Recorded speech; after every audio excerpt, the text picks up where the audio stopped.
Greetings, everyone, and welcome to this week's edition of Ask Shane Anything right here on Sifted Games at Sifted.net. I'm Shane Satterfield. Been covering video games for over 30 years at this point at some of the world's biggest outlets. I'm here to answer your questions about video games or whatever else you got. I will answer questions about anything. And that's important because we really need questions right now. Once again, I've barely scraped up enough questions to do this episode. Please head over to Sifted.net. In the header there, click the link, go to our forums, ask me questions about anything. Calculus. Ask me a question about calculus. I'm kidding. But seriously, you can ask me about anything. I've been through the mill. I've done just about everything. I've been just about anywhere. Ask away. This show happens because a bunch of you guys and girls are pledging at $7 or more per month at patreon.com/sifted. Maybe the people who are pledging to keep the show going could go and ask me questions. That would be awesome. Okay, first up this week, we have a question from Cinetike. What's your vibe right now around cloud gaming? I've always heard internet access in the USA is variable in quality. How could Pachter's view of console in your TV stand up to this? Have you tried cloud gaming recently? Have you had friends or family, non-hardcore gamers, try it? Well, Cinetike, I'm glad that somebody finally asked me about this because I have shot so many episodes of Pachter Factor where he talks about this. If you watch the show, you know it's kind of his thing that he's been talking about for the last, 6 or 8 months. Consoles going away, consoles on TV, no need to buy a console anymore, stream single-player games from your TV, may need a client for multiplayer. He's been banging that drum. And I sit there while we record these, and he and I go back and forth, and we debate this stuff while he's talking about it. And nobody has ever asked me what I actually think about it, which is kind of interesting. And I guess the first thing I would say is that I think Pachter is looking at things like best case scenario. So, he talks about how single-player stuff is great on the cloud. And here's another thing I would mention, too, is that lately on his show, the comments on YouTube from YouTube folks have started to come over to his side. We're starting to get comments from people saying, I just tried this out, and it's actually awesome. Pachter is right, which I have been surprised by, because another part of your question was, when was the last time I tried it? And I just tried it like a week and a half ago. So I went to Game Pass, looking around at some stuff. I was downloading Ninja Gaiden 4 at the time on the same Xbox. And so I go into Game Pass, I'm like looking for something to do while I wait for the game to download or whatever. And I'm like, oh, here's this cool game, this indie game I want to check out or whatever. It was like 4 or 5 gigs, and I'm like, I don't want to download the game while I'm downloading Ninja Gaiden, so let me just try this on the cloud. And again, don't forget that I was downloading something while I was trying this, so that's a very special condition. But I'll just tell you, it was unplayable. Completely unplayable. Again, I was downloading a game at the same time, but you would think that Microsoft and Xbox would have it figured out so that it's only taking X number of bandwidth away for the download, and then the game streaming would still work, and it did not work at all.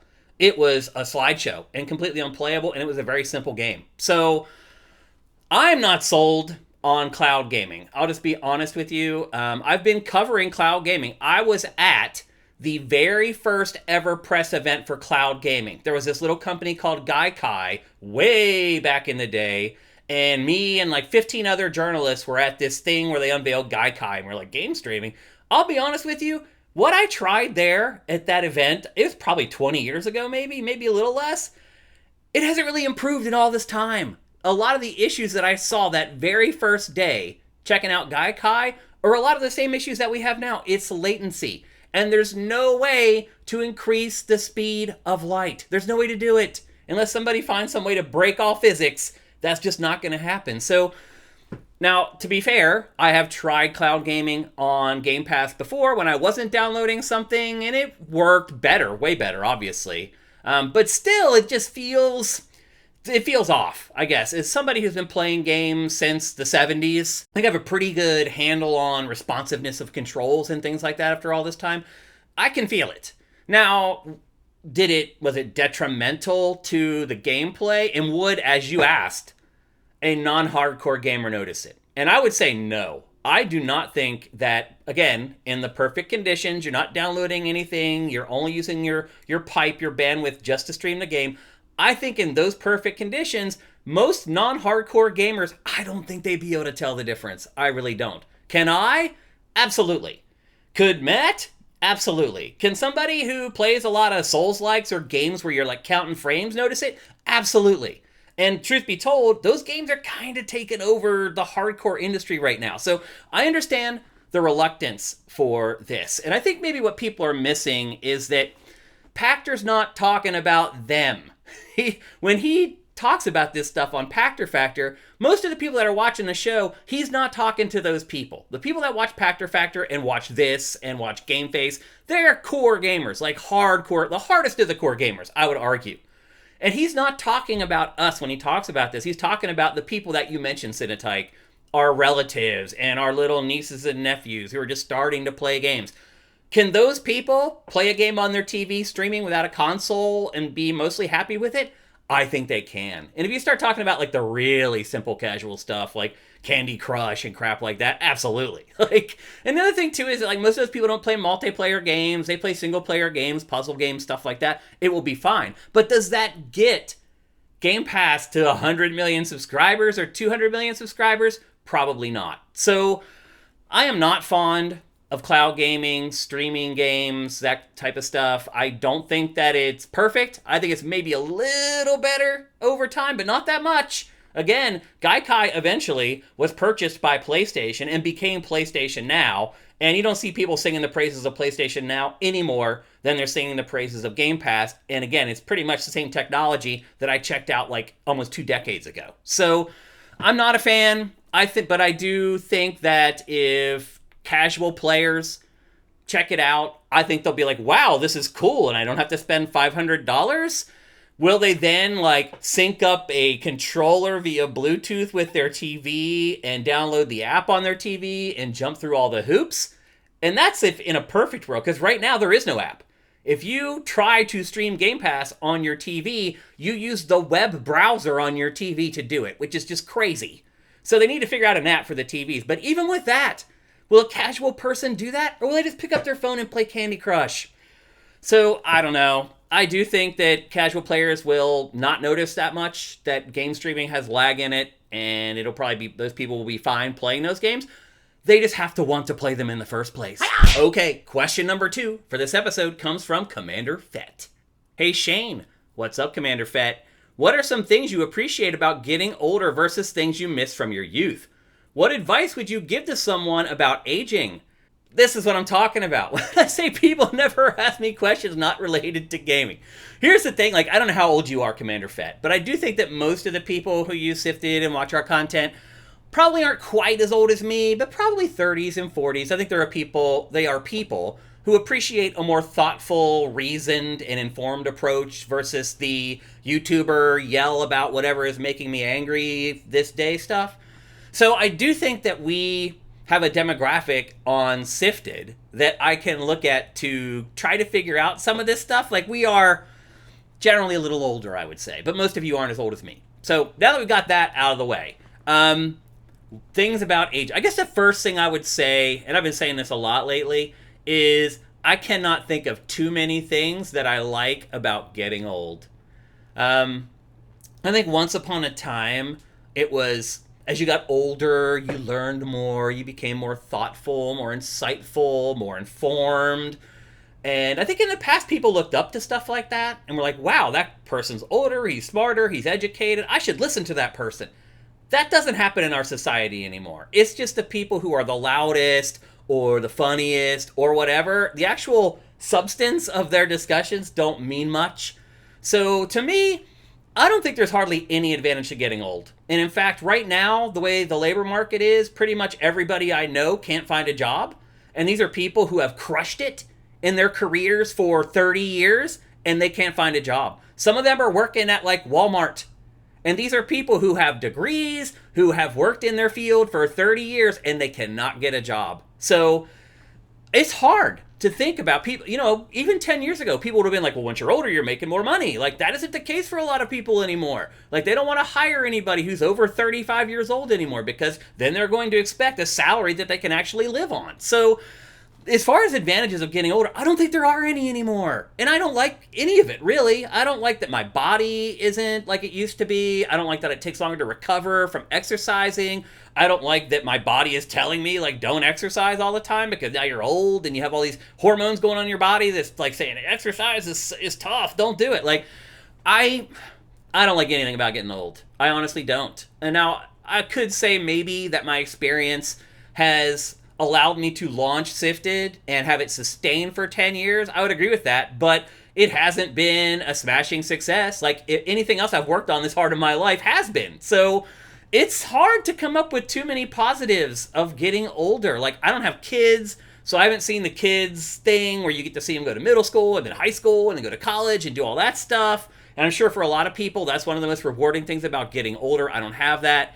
Some advice I would give, one is be very careful about going to college and what field you choose. Because when I went to college, who could have ever thought that one day being able to write and cover things and be a journalist would be replaced by robots? Like, nobody could have thought that when I was in college. And I wouldn't even have thought that like 5 years ago. So I'm saying, like, try to think real hard about what you want to do for a vocation. And I'm talking to our younger audience here. A lot of you guys have already done this. You're already working in your careers or whatever. So I would just tell younger people to think really hard about their careers and what they want to pursue. And try, it's hard, but try to find something that's not going to go away. Learn how to fix the robots. That's what my dad always said. My dad saw this coming a long time ago. He died 9 years ago. But before he died, he was saying, like, Shane, I don't know what you're doing with your life, but learn how to fix the robots, because that's going to be the only job left. And I kind of agree with him. Like, it's with AI, and I'm going to get to AI as a question right after this one. I'm going to talk about that in a minute, but a lot of jobs are going away. So I'll tell them to be very careful about what they choose to pursue or try to do in their vocation. The other thing I would suggest is try to find things that you enjoy, hobbies that you can do for the rest of your life. I have gaming, which is nice, that I still enjoy that, and I do that a lot. But a lot of the other things that I really got into in my life aren't relevant for somebody like me anymore. Like being a house rave DJ. Like, there are some DJs my age that are still playing out, but most of them have been shoved aside for some 19-year-old kid who stands up there and waves his hands and dances around and doesn't, like, actually DJ. Like, so that's gone away. You can't play sports. I can't skateboard anymore because I've had like 3 knee surgeries, and I can't play other sports that I enjoy anymore. I have to try to find like paddle tennis and stuff. So anyway, I have found in my older age that a lot of the things I've enjoyed throughout my life, I can no longer do, and that really sucks. So I would recommend trying to find things that you can do once you're 50, 60, 70, 80. Okay, our last question for this week's episode comes from Derek D111. What are your thoughts on AI? I am somewhat worried about it. Sure, it's making things easier, but at what cost? Many companies like Amazon and Microsoft are replacing humans with computers. Most people are oblivious or just don't care about this precedent. Businesses love it because it saves money. People love it because it makes things quicker. Is it growing no matter what? Well, to answer your final question there, Derek, yes. It's going to grow no matter what. And not because it's this thing that people want to pay for or it's going to generate revenue, because so many uber rich people have dumped billions and billions and billions and billions of dollars into this. And they're going to fight tooth and nail to make sure their money doesn't just go away. But I'll just be honest with you. I'm not one of those people that thinks AI is worthless or it's stupid or it's this thing that's fake or whatever. I realize there are applications where AI can help you with your job, and I'll get into that in a minute. But there is so much money put into the AI bubble. And that's what it feels like to me, a bubble. I get the same vibes now around AI that I got around the internet back in like 1998, 1999, and 2000. When the sky was the limit, people were throwing around stupid money. I moved to San Francisco in 2000, and like, you walk down the street and every car was a Porsche. I'm not exaggerating. It was that insane. And that is what's happening right now with AI. Now, obviously, the investors were right about the internet. It just took a while to figure out how to monetize it. That could be the same thing with AI. Because what the AI companies are realizing right now is that nobody wants to pay for it.